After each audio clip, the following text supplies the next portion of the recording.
What's up guys, Rolando here with a new talking head video.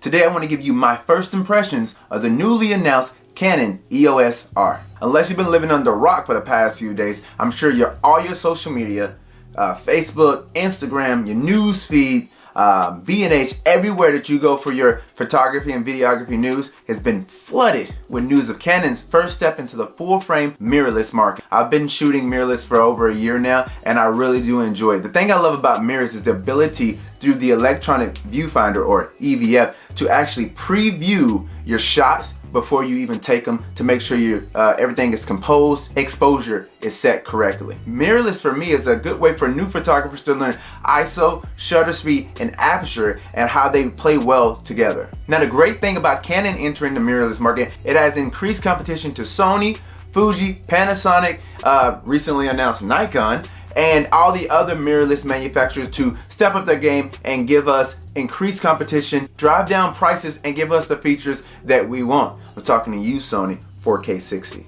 Now my current setup is comprised of an A7 III and I also have an A6000 that I begin shooting with. So as you can see, I come from a mirrorless background, not a DSLR background, so I was really interested to see what Canon would do and what Nikon would do. To be honest, I was a little bit disappointed in what Nikon released. I just didn't see the value of switching from the Sony setup to a Nikon setup. It didn't provide me enough benefits to move over. So when Canon announced it would be bringing a full frame mirrorless camera, I was like, yes, got that good color science, you have all that Canon glass, you have all the history of innovation, and you can maybe pull all that and put that together into a great mirrorless offering. Besides, they seen what Sony brought to the market. They knew that Nikon was bringing something too, so I just knew that they was going to bring out something that was just going to knock our socks off. Unfortunately, that is not what happened. So as I scoured YouTube and watched videos from my favorite reviewers, a lot of them were discussing some of the pros, which is obviously the Canon glass, being able to adopt lenses to the new mount. I didn't hear a lot of people harp on, the fact that there is only one SD card, the fact that to do 120 frames per second, you have to do 720p. That, to me, is two deal breakers for me. Coming from an A7 III right now, where I can do 120 frames per second at 1080p, where I have two dual card slot. Now, one of them being the faster UHS-2,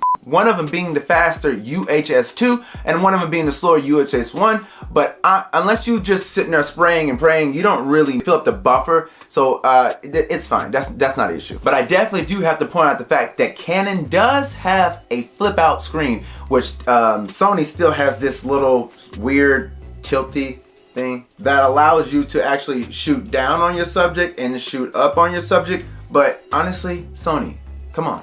Like, give us a flip out screen. Like, what's the point? You know what I mean? But anyway, these are my initial thoughts. By no means do I expect this to be a full review. I wasn't invited to the Canon press release.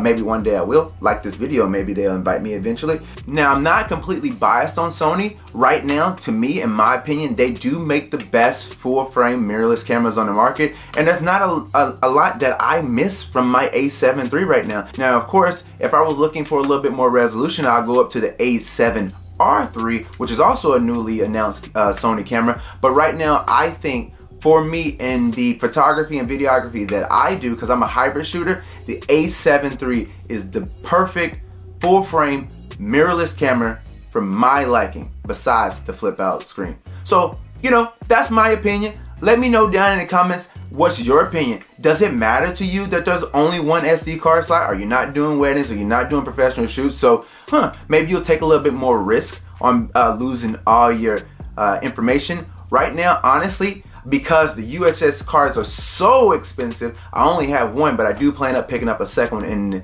in the future. Like this video, subscribe if you want to see more photography videos, tutorial, and tips, and if you just like hearing my opinion on the latest gear. Also, my current setup that I'm using to record this video and all my video is down in the link below, so go ahead and check that out. Yes, it is affiliate link, so anything you click and purchase will come back to me a little bit, just a small percentage. And thank you guys so much for watching, and I'll catch you in the next one. Peace.